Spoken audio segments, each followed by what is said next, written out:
Bismillahirrahmanirrahim. Alhamdulillahirabbil alamin. Wa sallallahu wasallam ala sayyidina Muhammadin wa ala alihi washabihi ajma'in. Dari hadirat yang dimuliakan Allah, kita sambung dari bab bagi orang-orang yang meninggalkan salat. Ya? Terangkan sebagai mana yang telah diterangkan pada minggu yang lalu, barang siapa yang meninggalkan salat akan dihukum oleh Allah Subhanahu wa taala dengan 15 siksa. Itu 15 hukum. 5 macam ketika di dunia, 3 macam ketika mati, dan 3 macam dan 3 lagi berada di dalam kubur, dan 3 macam ketika bangkit daripada kubur. Azab bagi orang yang melalaikan salat atau meninggalkan salat. Fawailul lil musalli, celakalah bagi orang yang melalaikan salat. Itu dimasuk dalam neraka wail. Ya. Adapun ketika di dunia ialah berkah umurnya dicabut. Hidup dia tak ada barakah. Walaupun gaji dia besar, barakah umurnya dicabut. Hidup dia tak ada barakah lah, tak ada artinya lah. Hidup kaya raya pun tak ada faedah. Kita kena cari walaupun sedikit. Kita berdapatan ke, kita biar harta sedikit, tapi yang penting barakah. Tapi kalau ada banyak barakah itu lebih baik lah. Ya? Sedikit barakah, tapi kalau ada banyak, kata Tuan Haji Wahid, banyak harta, barakah itu lebih baik. Banyak itu lebih baik daripada sedikit. Ini maksudnya kalau orang yang banyak harta dia, tapi dia tidak ingat Allah, dia tidak bersyukur kepada Allah, dia rasa itu semua daripada usaha dia, dia lupa bahawa segala-gala adalah kurniaan Allah, maka barakah akan dicabut. Kita kena mencari, dikatakan kullu harakatin fiha barakah. Kullu harakatin, harakah, iaitu satu tapak, langkah barakah, langkah barakah, langkah barakah. Seperti kita datang subuh begini kan, setiap langkah itu barakah. Tapi kita tidak jalan kaki, maka setiap pusingan roda kita berusaha. Satu kali pusing, barakah. Kali pusing, ini yang kita nak cari. Sampai kita mati, dan mati pun dalam barakah. Kemudian yang kedua, tak ada orang saleh dari mukanya dihapus. Orang yang beriman itu sentiasa dicari. Orang yang pergi umrah, kita tengok ambil berapa cahaya muka dia balik umrah. Sekarang cahaya berhilang. Pergi umrah kerana nur daripada Baitullah dan nur daripada Rasulullah SAW itu sentiasa ada pada diri orangnya. Jarang perkara sentiasa. Mudah-mudahan nur itu akan kekal sampai yaumil akhir. Seseorang itu bergantung kepada cahaya dia nanti bila dibangkitkan dan di alam barzakh. Gelap gelita, mana ada matahari, mana ada bulan, mana ada lampu listrik, lampu tengah jalan, tak ada. So, seseorang itu bergantung kepada cahaya dia sendiri. Ya? So kita perlu cari ambil dan kalau kasih ke belakang dia, nombor cahaya kan. Tak ada nanti kita meraba gelap, tak tahu nak ke mana, huru-hara. Saat itu sangat huru-hara. Yang ketiga, setiap amalnya yang dikerjakan tidak diberi pahala oleh Allah. Zero. Dia dermawan macam mana sekalipun, biar dia baik macam mana sekalipun, tapi tidak ada salat, maka tak ada faedah. Orang-orang kafir yang ada, orang-orang yang bukan Islam yang ada komen baik lagi. Baik. Kalau tengok akhlak dia lebih baik dari orang Islam yang ada sebagainya. Komen baik, hormat orang, tak luki, tak bakil apa. Tapi tak ada faedah. Kerana tidak ada salat. Apa pun kita kena bergantung, walau bagaimanapun keadaan kita, maksiat ke, bikin dosa ke apa, salahkan kita. Kerana itu harapan kita untuk menebus kesalahan kita. Ada harapan, masih ada harapan yang memiliki kiamat. Masih ada harapan bila ditimbang di mizan di antara maksiat dan di antara pahala. Inna salata tanha 'anil fahsya'i wal munkar wa dzikrullahi akbar. Sesungguhnya salat kamu itu dapat mencegah kamu dari perkara-perkara yang munkar dan mengingati Allah itu lebih besar.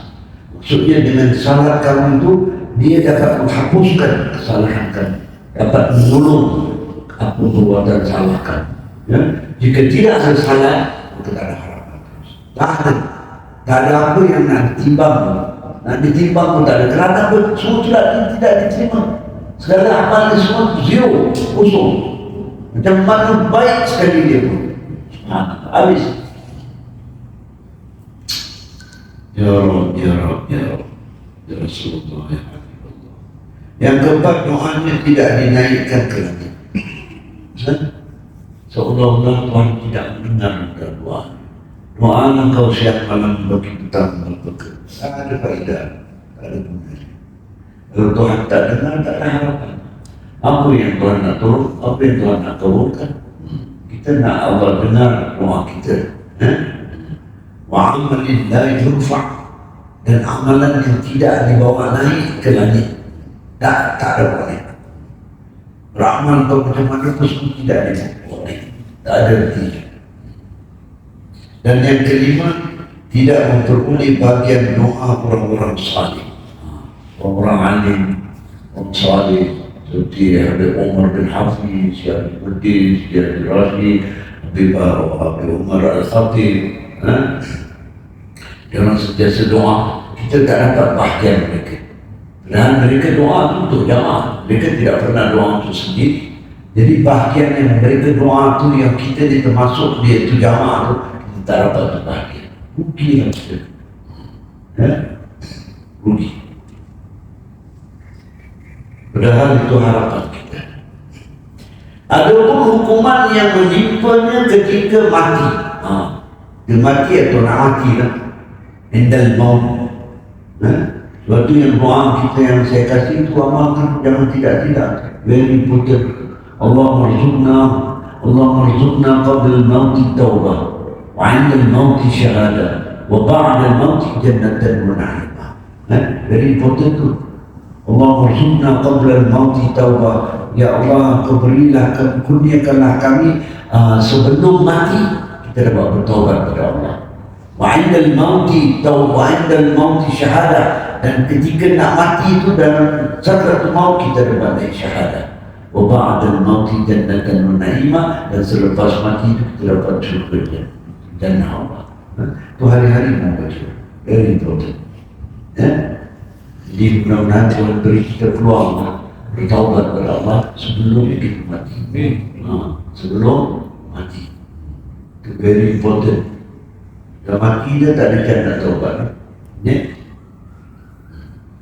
Jadi ada pun hukuman yang menimpa dia ketika mati ialah matinya hina. Hina di sisi Allah. Roh dia tak dapat dibawa naik ke langit. Tak dapat. Saya baca satu kitab orang yang mati. Bila rohnya keluar daripada diri dia, seandainya itu roh orang yang beriman, dia akan dibalut dengan kain yang hijau, sutra hijau, roh dia dibalut dan dimasukkan di dalam satu burung yang begitu cantik. Dalam tempurung burung itu dibawa naik ke langit. Tapi roh orang yang mati yang tidak beriman, yang derhaka kepada Allah, yang kufur, yang murtad, mereka itu roh dia keluar dibungkuskan dengan kain yang sejijik-jijiknya, sebusuk-busuk kain. Kain itu roh dibungkus, bahkan dilempar ke tanah. Roh dia tak dapat balik. Tak dapat jumpa Allah Ta'ala. Minta firman. Na'udzubillah min. Mudah-mudahan Allah kesiankan kita, Allah selamatkan kita lah ya, yang ada di demikian. Dan kita dan anak keluarga ya. Kemudian dia mati kelaparan, mati terasa begitu lapar. Lapar saat mati terasa sangat lapar. Dan yang ketiga mati sangat haus. Lebih haus, luar biasa haus. Itu ibaratnya kata guru saya, 7 lautan di air, beri kasih dia minum pun tak hilang haus. 7 lautan di air, main-main ke apa? 1 lautan di air dia berapa banyak? Dia yang dirasa bila saat itu yang dirasa sakaratul maut, dia yang rasakan, dia haus luar biasa sehingga itu lautan air tak boleh hilangkan dia haus. Ini orang yang mati hina. Jadi dia bilang andai kata diberi seluruh lautan, dia bilang seluruh lautan air di dunia ini tidak akan puas dan tetap dia rasa haus. Seluruh lautan, subhanallah, Allahu Akbar. Kemudian ada pun hukuman yang menimpanya di dalam kubur, ialah akan kita sambut berminggu depan. Ya, siapa nak dengar datang, siapa tak nak dengar datang. Habis kita. Minggu depan pun ada semua.